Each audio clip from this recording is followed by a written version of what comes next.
What's up, fight fans? This is Kurt DeVille with Counterpunch Boxing News, and I have some new news concerning Oleksandr Usyk. Get this. Oleksandr Usyk has once again said that Tyson Furys' performance was planned. Oleksandr Usyk has revealed that he thinks Tyson Fury was playing games against Francis Ngannou in order to lure him into a false sense of security ahead of their proposed matchup. It's fair to say no one predicted that former MMA champion turned boxing novice Ngannou would present Fury, the lineal champion, anywhere like the problems that he did when they squared off in Riyadh in October.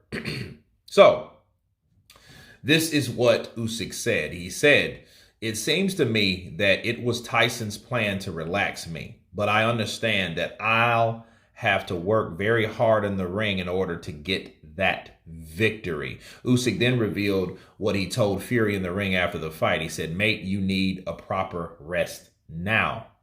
Those are the words of Oleksandr Usyk, and let me counterpunch.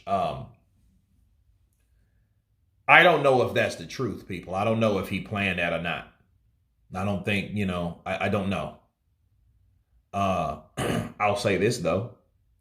I'll say if he did plan it, that was some smooth shit from Tyson Fury. That was the smoothest, slickest shit that he's ever done.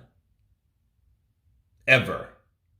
Because that means he had, to big up Ngannou, to pretty much, sure, he said, he made up stuff like, hey, excuses. Oh, he hit me behind the head. Like, dude, that was on the side of your head. That's illegal.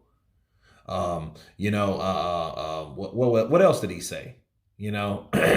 What else did Tyson Fury say? I can't really remember.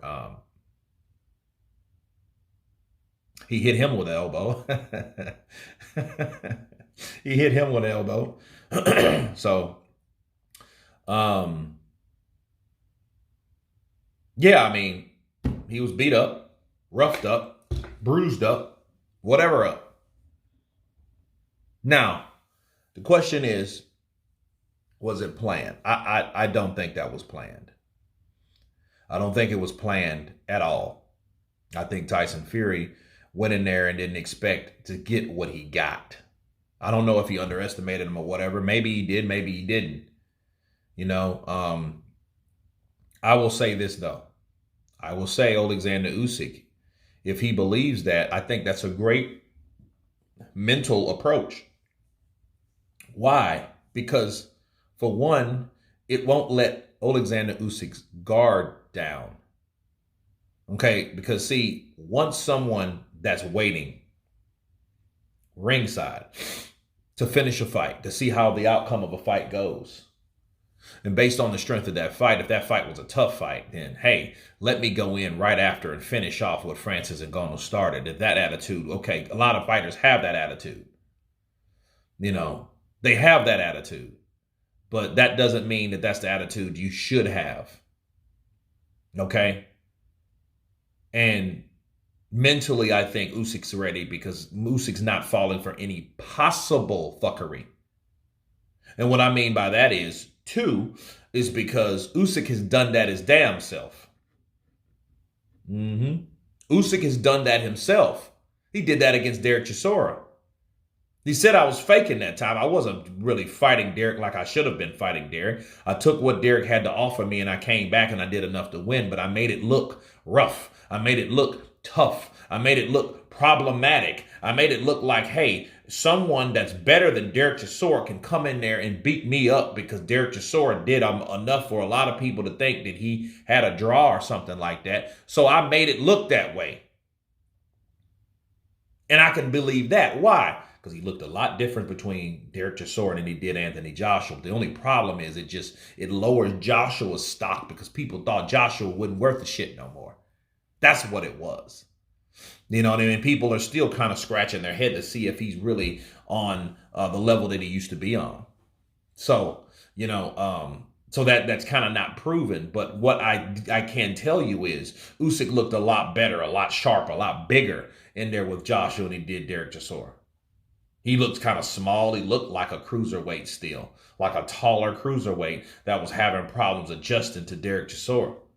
But after he beat Joshua, he told people, I faked that shit. So it's fair that for him, if he has the mental ability to do those type of tactics, he feels that his opponent can do that.